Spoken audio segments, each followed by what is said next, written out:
नमस्कार, आप देख रहे हैं न्यूज़ वन इंडिया। मैं हूं आपके साथ पंकज यादव। करते हैं बुलेटिन की शुरुआत बड़ी खबर के साथ। तो लखनऊ से बड़ी खबर, जहां पर मुख्यमंत्री योगी आदित्यनाथ का तूफानी दौरा। आज मुरादाबाद और रामपुर का सीएम योगी का दौरा। मुरादाबाद में 513.35 करोड़ की देंगे सौगात। 112 विकास परियोजनाओं का करेंगे लोकार्पण और शिलान्यास। उत्तर प्रदेश राज्य विश्वविद्यालय मुरादाबाद का करेंगे शिलान्यास। 167 करोड़ की लागत से 50 एकड़ में बना है ये विश्वविद्यालय। मुरादाबाद के बाद रामपुर जाएंगे सीएम योगी। 84 विकास परियोजनाओं का लोकार्पण और शिलान्यास करेंगे। दोपहर 1 बजे महात्मा गांधी स्टेडियम में मुख्यमंत्री योगी आदित्यनाथ का कार्यक्रम। तो बड़ी खबर आपको बता रहे, जहां पर मुख्यमंत्री योगी आदित्यनाथ का तूफानी दौरा आज। और बात की जाए तो मुरादाबाद और रामपुर के दौरे पर रहेंगे मुख्यमंत्री योगी आदित्यनाथ। और मुरादाबाद के बाद रामपुर जाएंगे सीएम योगी। यानी कि लोकसभा चुनाव को लेकर अगर बात की जाए तो पूरे तरीके से चुनावी मैदान में मुख्यमंत्री योगी आदित्यनाथ, उत्तर प्रदेश की पूरी कमान मुख्यमंत्री योगी आदित्यनाथ के हाथ में। और इसी को लेकर तूफानी दौरे मुख्यमंत्री के। और दोपहर 1 बजे महात्मा गांधी स्टेडियम में मुख्यमंत्री योगी आदित्यनाथ का कार्यक्रम है। तो इस वक्त की बड़ी खबर लखनऊ से आपको बता रहे, जहां पर सीएम योगी का तूफानी दौरा आज है। बात की जाए तो मुरादाबाद और रामपुर का सीएम करेंगे दौरा। और इस दौरान अगर कार्यक्रम की बात की जाए मुख्यमंत्री योगी आदित्यनाथ के, तो मुरादाबाद में 513.35 करोड़ की सौगात मुख्यमंत्री देने वाले हैं। इसके अलावा 112 विकास परियोजनाओं का लोकार्पण और शिलान्यास भी मुख्यमंत्री करेंगे। और साथ ही आपको यह भी जानकारी दे दें कि उत्तर प्रदेश राज्य विश्वविद्यालय मुरादाबाद का भी इस दौरान शिलान्यास मुख्यमंत्री करेंगे। और 167 करोड़ की लागत से 50 एकड़ में बना है ये विश्वविद्यालय। और साथ ही बता दें कि मुरादाबाद के बाद रामपुर जाएंगे सीएम योगी। और इस दौरान उनके तमाम कार्यक्रम है। और एक बार फिर से मुरादाबाद की अगर बात की जाए तो मुख्यमंत्री योगी आदित्यनाथ सौगात देने वाले हैं। 84 विकास परियोजनाओं का लोकार्पण और शिलान्यास मुख्यमंत्री करेंगे। दोपहर 1 बजे महात्मा गांधी स्टेडियम में मुख्यमंत्री योगी आदित्यनाथ का कार्यक्रम है। तो लखनऊ से बड़ी खबर, जहां पर सीएम योगी का तूफानी दौरा आज। अगर बात की जाए तो एक के बाद एक नई सौगात जगह जगह पर मुख्यमंत्री की तरफ से। और अगर बात मुरादाबाद और रामपुर की करें तो आज मुख्यमंत्री का दौरा है। और मुरादाबाद में भी 513.35 करोड़ की सौगात मुख्यमंत्री की तरफ से।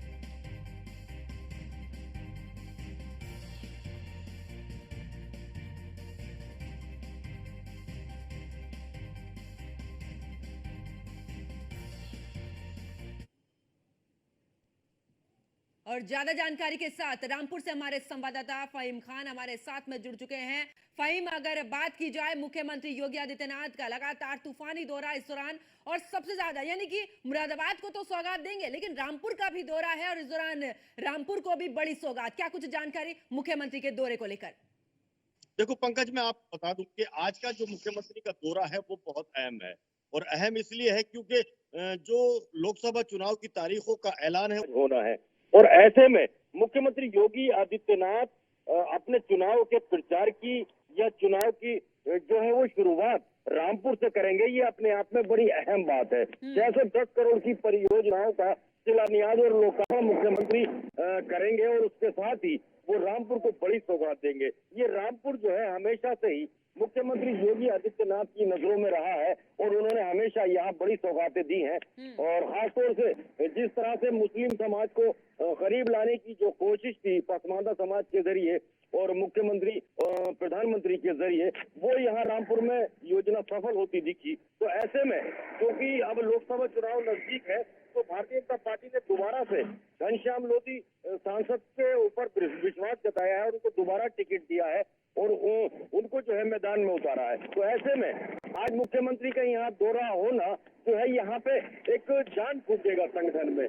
लोगों को वो संबोधित भी करेंगे और रामपुर की जो सौगात है वो देने के बाद बताएंगे कि किस तरह से वो लोगों के काम करते हैं। और कहीं उसमें भेदभाव नहीं होता, कहीं उसके अंदर हिंदू और मुस्लिम नहीं होती। तो ऐसे में जिस वक्त रामपुर यहाँ पहुंचेंगे वो 1:30 बजे का समय होगा, जो कि महात्मा गांधी स्टेडियम में मुख्यमंत्री पहुंचेंगे। और यहाँ पहुंचने के साथ ही जिस तरह की तैयारियां पुलिस अधीक्षक राजेश द्विवेदी, जिलाधिकारी जोगेंद्र सिंह ने की है, वो चूंकि पूरी रात पंडाल तैयार किया गया और रात में पूरी रात जो है सारे अधिकारी जागते रहे और इस कार्यक्रम को सफल बनाने में लगे रहे। तो अब देखिए जिस तरह से मुख्यमंत्री योगी आदित्यनाथ यहाँ पहुंच रहे हैं, तो ये उनका बड़ा खास दौरा है। क्योंकि सीए लागू होने के बाद उनका मुस्लिम बहुल्य क्षेत्र रामपुर में आना अपने आप में बहुत बड़े मायने रखता है। क्योंकि वो समझाने की कोशिश करेंगे कि सीए जो कानून है इसमें बहुत सारे भ्रम फैलाए गए जिसमें बताया गया कि ये जो कानून है ये नागरिकता छीन लेगा, मुसलमानों को देश से निकाल देगा, वो सारे भ्रम दूर हुए और वो दूर करने के लिए खुद भी मुख्यमंत्री योगी आदित्यनाथ रामपुर आ रहे हैं, क्योंकि ये और बिल्कुल रामपुर जो फहीम है अगर बात करें क्योंकि रामपुर की सीट अक्सर हमने देखी कि सपा के ज्यादा हक में रही है और एक समीकरण यहां पर बनता नजर आता था, लेकिन अगर अब की बात की जाए क्या कहता है रामपुर का समीकरण, क्योंकि मुख्यमंत्री योगी आदित्यनाथ के आने के बाद से लगातार कहीं का भी समीकरण हो काफी परिवर्तन नजर आया है, और रामपुर सीट की बात करें तो क्या कुछ नजर आता है वहां पे? पंकज, मैं आपको बता दूं, आप अच्छी तरह से जानती हैं रामपुर को। रामपुर जो है वो आजम खां का गढ़ और आजम खां का किला रहा है, और ज्यादातर जयप्रदा हालांकि सिने स्टार्स रही, अभिनेत्री रही, लेकिन उसके बावजूद भी आजम खां की नाव पे बैठने के बाद ही वो लोकसभा तक पहुंची, और उसके बाद वो फिर दोबारा से बनी। तो आजम खां एक ऐसा चेहरा है रामपुर के लिए जो जिसको वो चाहेंगे उसको वो जिता सकते हैं। आज भी उनमें दम है इतना कि वो लोगों के बीच लोकप्रिय है। भले से ही सरकार ने उनके खिलाफ कार्रवाई की है, उनको जेल भेजा है, ये अलग बात है, लेकिन रामपुर की जो जनता है वो आज भी उनको पसंद करती है, और उसकी वजह भी बार बार जो है वो सामने तो आती वही रही कहा है। जाए कि क्या थोड़ी बहुत बीजेपी को मुश्किल है यहाँ पे? देखिए, अगर मुश्किल की मैं बात करूं तो जो बीजेपी के प्रत्याशी हैं घनश्याम लोधी, वो हिंदू और मुस्लिम भाईचारे के नाम से ज्यादा जाने जाते हैं, मुस्लिमों के काम वो बराबर से करते हैं। तो ऐसे में इस प्रत्याशी के सामने मुश्किल आना तो मुझे लगता है कि मुश्किल है।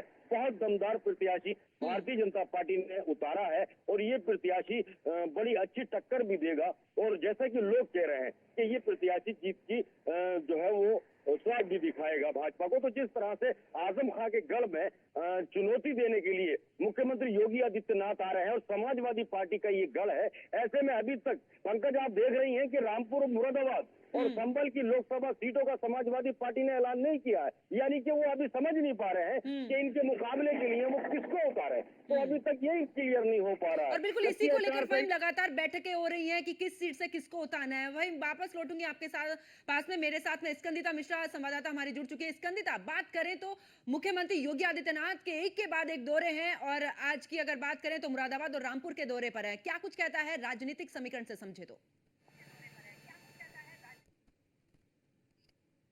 साफ है कि किस तरीके से सत्ताधारी पार्टी परियोजनाओं का उठाने का प्रयास कर रही हैं। तमाम विकास परियोजनाओं का लोकार्पण शिलान्यास सीएम योगी आदित्यनाथ जो है अलग अलग जगह जाकर कर रहे हैं, और लगातार दौरे कर रहे हैं, अलग अलग जिलों में पहुंच रहे हैं, अलग अलग लोकसभा सीटों पर जा रहे हैं सीएम योगी आदित्यनाथ, और बीजेपी के लिए लोकसभा चुनाव को देखते हुए माहौल बनाने का प्रयास कर रहे हैं। लगातार वो दौरे कर रहे हैं। इससे पहले अम्बेडकर नगर, सिद्धार्थ नगर, अयोध्या गए हैं, वाराणसी गए हैं, और अब आज मुरादाबाद और रामपुर के दौरे पर रहने वाले हैं, जिसमें मुरादाबाद पहुंचकर 112 परियोजनाओं को, विकास परियोजनाओं का लोकार्पण शिलान्यास सीएम योगी आदित्यनाथ करेंगे। वहीं अगर रामपुर की बात की जाए तो 84 विकास परियोजनाओं का लोकार्पण शिलान्यास जो है वो सीएम योगी आदित्यनाथ द्वारा होना है। तो कुल मिलाकर जो है लगातार योगी सरकार का प्रयास है कि कोई कसर ना छूट जाए, जो भी भेंटें रह गई हैं वो उत्तर प्रदेश वासियों को दे दी जाए, क्योंकि अब चुनाव में बेहद कम समय बचा हुआ है। तो ये पूरी तैयारियां जो है वो चुनाव को लेकर है, और चुनाव को लेकर खुद सीएम योगी आदित्यनाथ सक्रिय हैं, और उन्होंने खुद कमान संभाली हुई है। लगातार अपने जो अलग अलग क्षेत्र हैं, खास करके वो जगह जहां बीजेपी की जो पकड़ है वो मजबूत नहीं रही है, जो कमजोर रहे इलाके हैं, वहां पर ज्यादातर जा रहे हैं, वहां पर माहौल बनाने का प्रयास कर रहे हैं, क्योंकि इस बार 80 में 80 का लक्ष्य लेकर भारतीय जनता पार्टी आगे बढ़ रही है उत्तर प्रदेश में। तो कैसे में 80 का 80 जो है वो सीटें जीते जाए, उसको लेकर तैयारियां, उसको लेकर रणनीति लगातार बीजेपी बना रही है, और खुद सीएम योगी आदित्यनाथ एक्टिव नजर आ रहे हैं। वो जब कहीं बाकी राज्यों में चुनाव होते हैं तो वहां जाते हैं दौरे करने के लिए, लेकिन अब जब उत्तर प्रदेश की खुद की बात है तो उत्तर प्रदेश का ज्यादा से ज्यादा तूफानी दौरे करते हुए सीएम योगी आदित्यनाथ नजर आ रहे हैं, जहां पर वो लगभग हर दिन जो है वो दौरे कर रहे हैं, और आज मुरादाबाद और रामपुर में चुनावी माहौल बनाते हुए सीएम योगी आदित्यनाथ, क्योंकि जिस तरीके से मुख्यमंत्री योगी आदित्यनाथ ने यूपी की 80 लोकसभा सीटों को लेकर पूरा एकदम जो रण में उतरे हैं, लेकिन विपक्ष की अगर मैं बात करूं अभी सिर्फ बैठकें चल रही है। एक तरफ बीजेपी पुरजोर प्रचार में जुटी हुई है, दूसरी तरफ विपक्ष की तरफ से कोई भी एक्टिवनेस धरातल पर नजर नहीं आ रही, यानी कि चाहे रैली हो, अभी बैठकों का ही दौर है। बिल्कुल आपने सही कहा कि विपक्ष की तरफ से अगर इंडिया गठबंधन की बात की जाए तो लगातार वो अभी बैठकों का दौर जारी है, लेकिन जो है फील्ड पर धरातल पर एक्टिव नजर नहीं आ रहे हैं। लास्ट अगर एक्टिव की बात की जाए कि कब एक साथ सड़क पे नजर आए थे, तो अखिलेश यादव और राहुल गांधी, जब राहुल गांधी की भारत जोड़ो न्याय यात्रा उत्तर प्रदेश में प्रवेश की थी, तो आगरा में अखिलेश यादव और राहुल गांधी ने जो है वो इंडिया गठबंधन को जोर दिया था। वहां पर उन्होंने धार देते हुए नजर आए थे कि किस तरीके से लोकसभा चुनाव में माहौल बनाना है। लेकिन अब मतलब इंतजार है तो उस घड़ी का जब विपक्षी पूरे एक साथ जो है वो जनसभाएं करते हुए नजर आएंगे। लेकिन अखिलेश यादव लगातार बैठक कर रहे हैं। बैठक में उन्होंने पहले 17 सीटों को लेकर बातचीत की है, जिसपे कांग्रेस चुनाव लड़ने जा रही है, और अब 63 सीटों को लेकर एक और संयुक्त बैठक होनी है कांग्रेस और समाजवादी पार्टी की, कि किस तरीके से उत्तर प्रदेश में लोकसभा चुनाव को लेकर माहौल बनाना है और कैसे संयुक्त जनसभाएं करनी है। अगर संयुक्त जनसभाओं की बात की जाए तो बड़े चेहरे साथ में नजर आने वाले हैं, जिसमें अखिलेश यादव, राहुल गांधी, प्रियंका गांधी एक साथ नजर आएंगे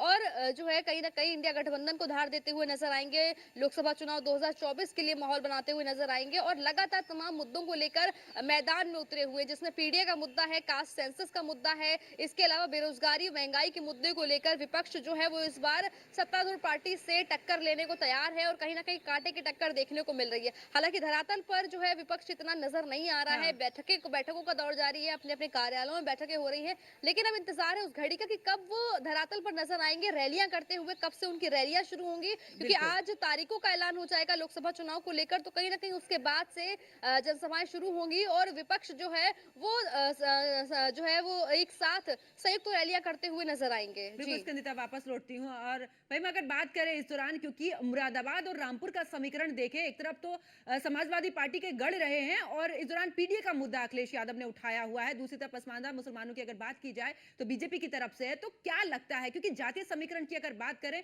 तो इस दौरान क्या नजर आता है दोनों ही जगह पर? बात करूं तो ये मुस्लिम बहुल्य क्षेत्र है और मुस्लिम बहुल्य क्षेत्र को आसानी से अखिलेश यादव ने फतेह किया था आजम खां के जरिए। आजम खां एक ऐसा चेहरा था जिसको देखकर, जिसकी आवाज पर मुस्लिम वोट दिया करते थे और उनकी आवाज पर ही लोकसभा की सीटें जीती जाती थी, चाहे वो रामपुर हो, मुरादाबाद हो या फिर वो संभल हो। लेकिन इस वक्त जिस तरह से जो है वो आजम खां जेल में है और आजम खां प्रचार करने नहीं आ सकते, मैसेज तक नहीं पहुंचा सकते, ऐसे में समाजवादी पार्टी के लिए बड़ा नुकसान तो ये है। और दूसरी बात यह है कि अब भारतीय जनता पार्टी इन सीटों को वापस अपने पाले में लाने के लिए कोई कसर नहीं छोड़ रही है। मुस्लिम पसमानदा समाज को सक्रिय किया है। बिल्कुल फाहिम, यानी कि साफ तौर पर सपा के गढ़ में बीजेपी पूरे तरीके से सेंधमारी करते हुए। बहुत बहुत शुक्रिया, आप दोनों हमारे साथ में जुड़े, विस्तारपूर्वक जानकारी दी।